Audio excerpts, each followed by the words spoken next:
अस्सलाम वालेकुम, welcome to my channel storyteller. उम्मीद है कि आप सब खैरियत से होंगे। तो आज की कहानी हम स्टार्ट करते हैं। उससे पहले प्लीज़ चैनल सब्सक्राइब कर दें, क्योंकि बहुत सारे लोग देखते हैं, कहानियाँ सुनते हैं बट सब्सक्राइब नहीं किया हुआ। तो प्लीज़ चैनल सब्सक्राइब कर दें और लाइक शेयर भी कर देना। तो अब हम अपनी कहानी स्टार्ट करते हैं।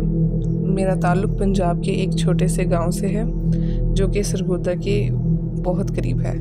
ये बात आज से कुछ 6 साल पुरानी है। मैं बताता चलूँ कि मैंने लाइफ में बहुत मेहनत की, स्ट्रगल की। शादी के बाद कमाने के लिए बाहर के मुल्क चला गया, बहुत स्ट्रगल की, बहुत पैसा बनाया, अच्छा घर, अच्छी गाड़ी। अल्हम्दुलिल्लाह खुदा ने बहुत नवाजा था, मेहनत का बहुत सिला मिला। और इसी के दौरान मेरे 3 बच्चे भी हो गए और काफ़ी अरसा बाहर गुजारने के बाद पाकिस्तान आने का सोचा, यहाँ आकर कोई अच्छा सा कारोबार कर सकूं। पहले छोटा मोटा काम किया, फिर बड़ा काम शुरू किया, जो मेरा बहुत अच्छा चलने लगा। ये सब बताने का मकसद ये है कि मैं पूरे ख़ानदान में अलग ही नुमाया था। ये स्टोरी उन लोगों के लिए सबक होगी जो लोग बहुत दिखावा करते हैं। मैं भी कुछ ऐसे ही था, बहुत दिखावा करता था। और ऐसे नहीं था कि मैं तंग हाथ का था, लेकिन मेरा हाथ बहुत खुला था। यानी अगर कोई भी मेरे से मदद मांगता फाइनेंशियली, तो मैं उसकी मदद ज़रूर करता था।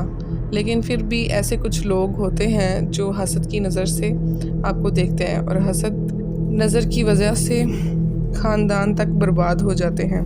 मैं बढ़ता हूँ अपनी रियल वाक़े की तरफ। मेरा नाम अशरफ है और मेरी पूरी फैमिली ख़त्म हो चुकी है, सिर्फ़ इस काले जादू की वजह से। ये बात शुरू तब हुई जब मेरा बिज़नेस भी यहाँ सेट हो गया था और लाइफ बहुत अच्छी गुजर रही थी। अचानक से मेरी वाइफ की तबीयत ख़राब रहने लगी। हॉस्पिटल लेके गया, सब टेस्ट क्लियर थे, मेडिसिन ली, लेकिन कोई फ़र्क नहीं पड़ा। बज़ाहिर कोई बीमारी नहीं थी, लेकिन मेरी बीवी की हालत मुसलसल ख़राब होती जा रही थी। मेरे घर का सुकून बर्बाद होता जा रहा था। मेरी बीवी को पता नहीं था क्या हुआ। वो अजीब अजीब हरकतें करना शुरू हो गई थी। रात को अजीब तरीके से उठकर चीखना शुरू हो जाना, और मुझे कहती थी कमरे में कोई खड़ा हुआ है। एक दफ़ा मैं सो रहा था, रात को अजीब सरगोशियों की आवाज़ आई। जब मेरी आँख खुली तो मैंने देखा मेरी वाइफ अजीब सी लैंग्वेज में कुछ पढ़ रही है। मैं डर गया। मैंने अपनी बीवी को हिलाया, और जैसे जैसे हिलाता वो अपनी आवाज़ लाउड करती जा रही थी। मैं उससे आवाज़ें दे रहा था और वो ऊंची पड़ती जा रही थी, न जाने क्या पढ़ रही थी। फिर मैंने उसे उसके हाल पर छोड़ दिया और बस बैठकर उसको देखने लगा। और उसने उंगली का इशारा छत की तरफ किया और वो बस पढ़ती जा रही थी। वो ना उर्दू थी और ना हिंदी, पता नहीं कौन सी लैंग्वेज थी। बस जो भी था बहुत फ्लो में पढ़ रही थी। ये सब बहुत डरावना था। मेरे बच्चे कमरे में थे और वो अपनी माँ को देखकर चीखने चिल्ला रहे थे, रोने लगे, लेकिन मेरी बीवी को कोई फ़र्क नहीं पड़ रहा था। बिल आखिर मैंने बहुत पढ़ाई की, इस पर फूंकना शुरू किया, और आहिस्ता आहिस्ता सिचुएशन नॉर्मल हो गई। और जब वो उस कैफियत से बाहर आई तो मुझे कहने लगी कि मुझे कुछ याद नहीं है मेरे साथ क्या हुआ। अब मुझे समझ आ चुकी थी कि इसके साथ क्या मामलात हुए थे। मैंने करीब ही एक आमिल बाबा रहते थे, उनको दिखाया। उन्होंने पानी दम करके दिया, जो कहा कि वाइफ को पिलाते रहना। कुछ बेहतरी आई, लेकिन मुकम्मल आराम नहीं था। बीमारी वही थी और कुछ वक्त बाद और ज़्यादा बीमार रहने लगी। बस वो बीमार बिस्तर पर पड़ी रहती थी। दिन गुजर रहे थे। एक दिन क्या हुआ, मैं अपने रूम में सो रहा था। हम सब एक ही रूम में सोते थे। सर्दी बहुत थी। गांव में आपने देखा होगा रात जल्दी हो जाती है, लोग जल्दी सो जाते थे, गलियां सुनसान हो जाती हैं 8-9 बजे ही। खैर, रात के 1 बजे थे कि कुछ अचानक मेरी आँख खुली। आँख खुलते ही मुझे ऐसा फ़ील हो रहा था कि बाहर सेन में कोई है।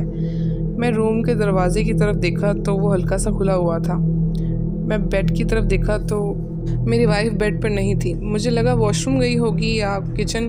काफ़ी देर वेट करने के बाद मैंने बाहर जाकर देखा तो मुझे स्टोर रूम से कुछ आवाज़ें आ रही थी, और बहुत गौर करने पर मुझे फ़ील हुआ कि ये वही लैंग्वेज है।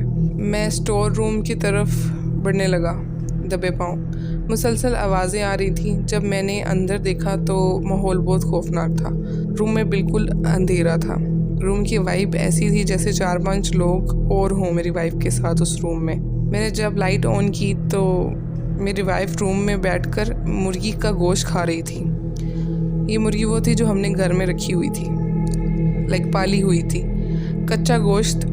मेरी वाइफ के फेस पर ब्लड लगा हुआ था, खून के निशान थे। इतनी सर्दी में नंगे पाँव कोने में बैठकर वो कच्चा गोश्त खा रही थी।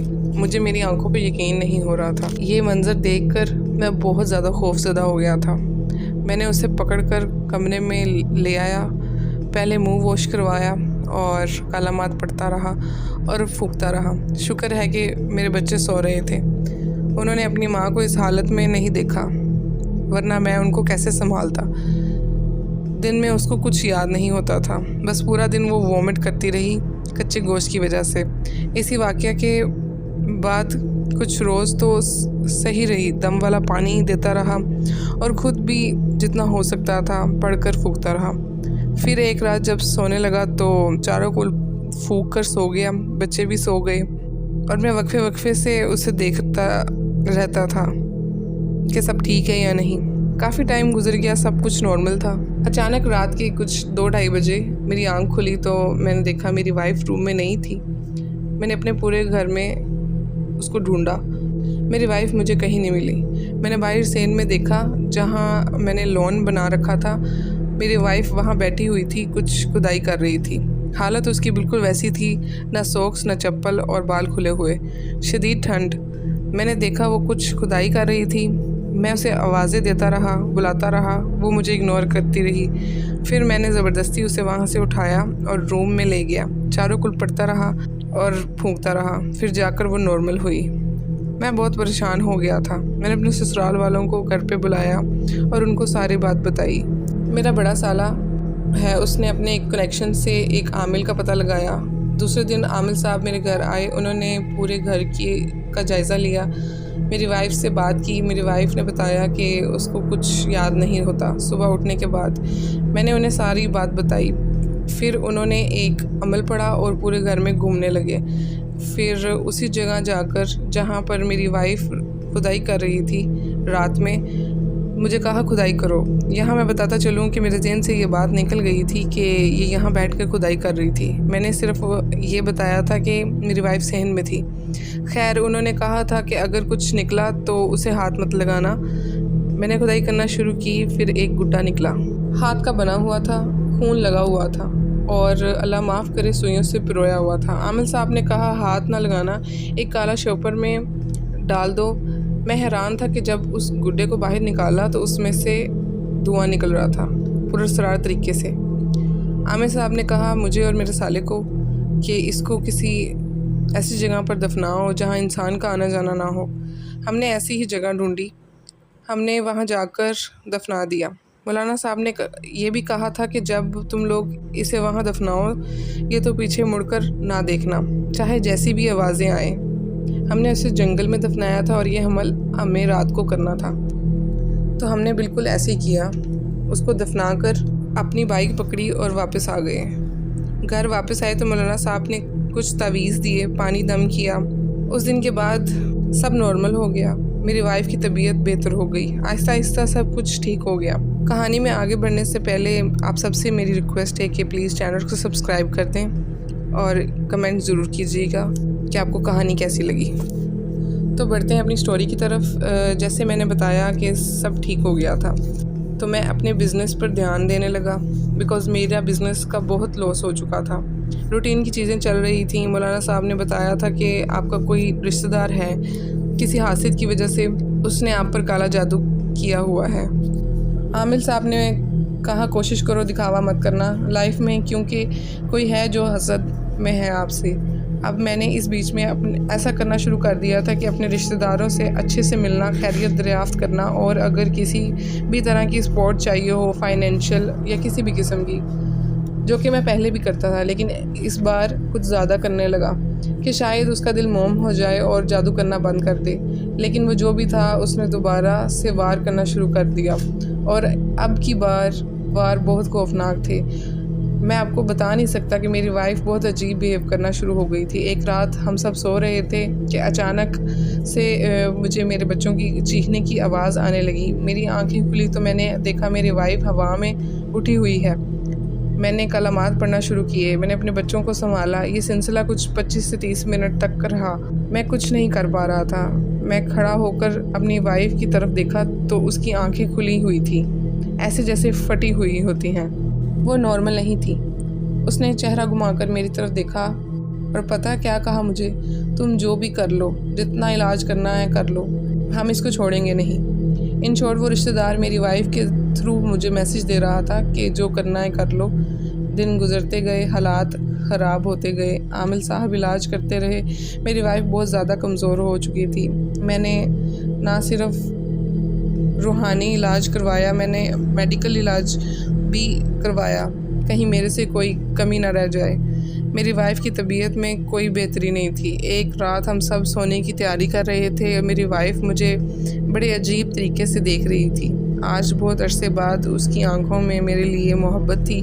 मेरा हाथ पकड़ कर कहती, अगर मुझे कुछ हो जाए तो मेरे बच्चों का ख्याल रखना। मेरी वाइफ बहुत अच्छी थी। मेरी वाइफ से मुझे कोई शिकायत नहीं थी। अपनी वाइफ से उस रात वो मुझे देखी जा रही थी और रोई जा रही थी। उसकी आंखों में आंसू थे। मैंने उसे सब्र दिया। हम काफ़ी देर साथ बैठे रहे।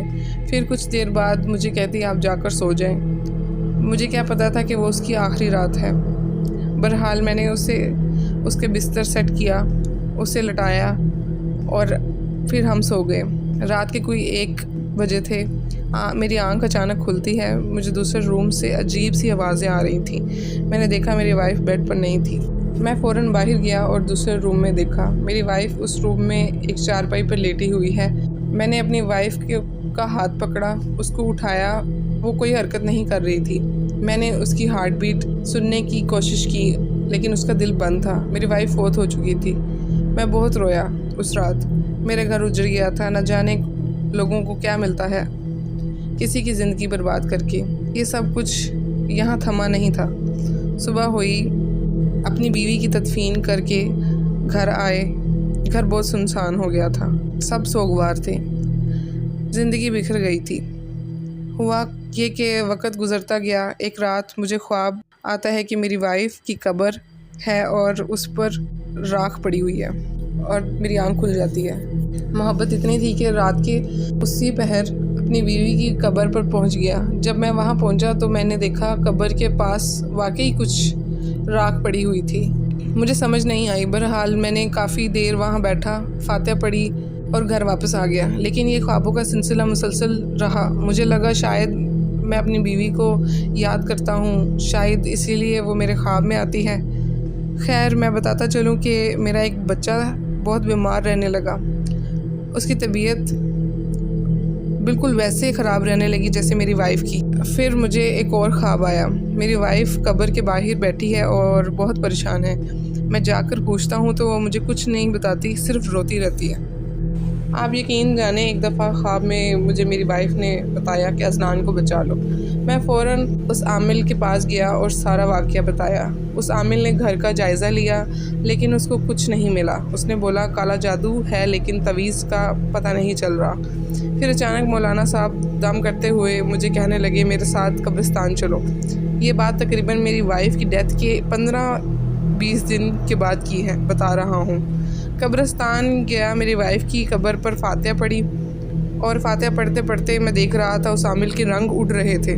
कब्रिस्तान से वापसी पर मौलाना से पूछा तो उन्होंने बताया कि जो भी अमल किया गया है वो तुम्हारी वाइफ के साथ किया गया है और जब इसे दफना रहे थे तो तब किया गया है। यकीनन तुम्हारा रिश्तेदार भी जनाजे में शामिल था, जिसने मुर्दे को दफनाते वक़्त कुछ तवीज़ रख दिए और अगर तवीज़ ना निकले तो उनका अगला निशाना तुम्हारा बच्चा है। ये सुनकर परेशान हो गया। मैंने अपने ससुराल वालों को घर पे बुलाया और उस आमिल को भी।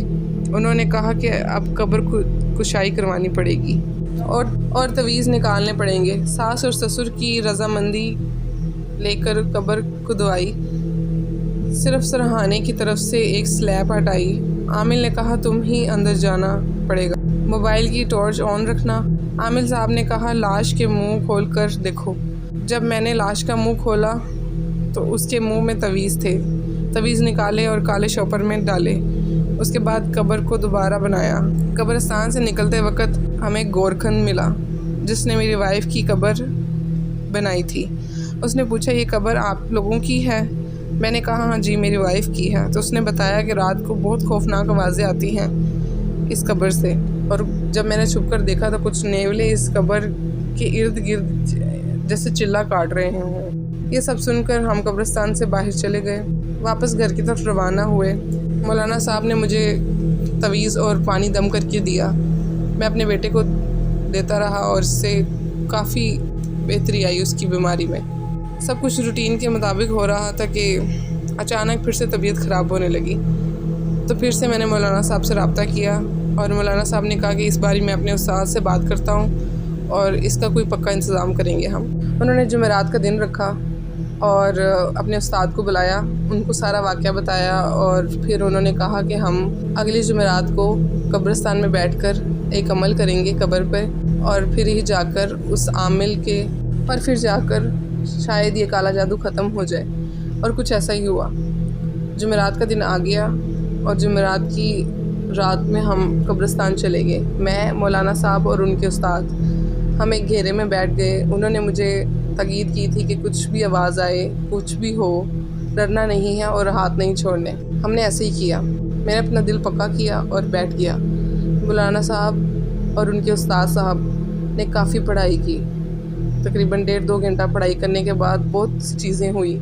बहुत सी चीज़ों ने कोशिश की हमें उठाने की और बहुत से मामलात हुए उस रात। अल्लाह के करम से मौलाना साहब ने अपनी पढ़ाई पूरी की और उसका काला जादू ख़त्म कर दिया। और उस दिन के बाद से मेरी ज़िंदगी में और मेरे घर में सब कुछ नॉर्मल हो गया। मेरा बेटा भी ठीक हो गया और सब कुछ सही चलता रहा। लेकिन जो लॉस हमें हो गया था उसका तो कोई नेमुल बदल नहीं था। खैर, इस तरह मेरी कहानी ख़त्म होती है। उम्मीद है कि आपको कहानी अच्छी लगी होगी। कमेंट्स में ज़रूर बताइएगा कि आपकी क्या राय है। Please subscribe, share and like.